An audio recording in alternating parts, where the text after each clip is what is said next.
This is a very serious story, a developing humanitarian crisis that maybe you haven't even heard of yet. It sent hundreds of thousands of women and children fleeing from their burning homes. It is happening in the country of Myanmar, which we wanted to show you on this map where it is in Southeast Asia. The country is majority Buddhist, but it has a small population of ethnic Muslims as well. And that smaller population has been hated in that country and really ostracized for a century at least. Now, since late August, that conflict has completely reignited, and we wanted to dig into exactly why this is happening. So we're going to try to break this down for you. The Muslims in question are ethnically Rohingya. They've lived in Western Myanmar for generations, but the rest of the population of the country believes they belong in the neighboring country of Bangladesh.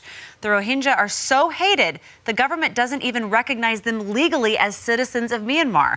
In late August, a small group of Rohingyas started attacking the official police and military. And that's where the response from the military sparked this burning of homes, destroying of villages. Then Buddhist vigilante groups sprung up as well, bringing even more fear and death and destruction to the Rohingya population.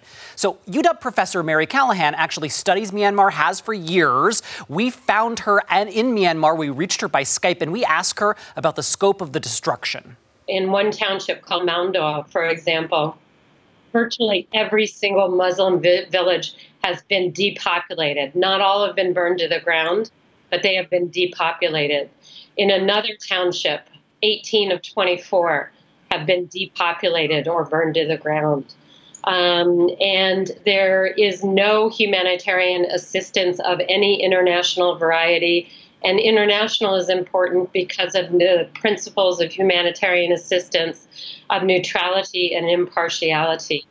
At this point, the only aid going into any of the victims is going in via the government, and that is neither impartial nor neutral. So let's give you a better idea of the breakdown on these numbers. In just the last few weeks, 420,000 Rohingyas have fled Myanmar over the border to Bangladesh. The number of Rohingyas killed in this so far is simply unknown. Because we can't even get aid groups in there to know. But world leaders are now using the phrase ethnic cleansing. And this week, many at the UN demanded Myanmar's leader to do something.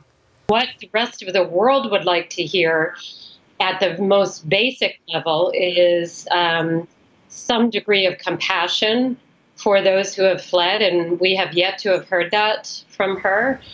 She has instead said yesterday in a speech that she just doesn't understand why people are fleeing, and she has to get to the bottom of that.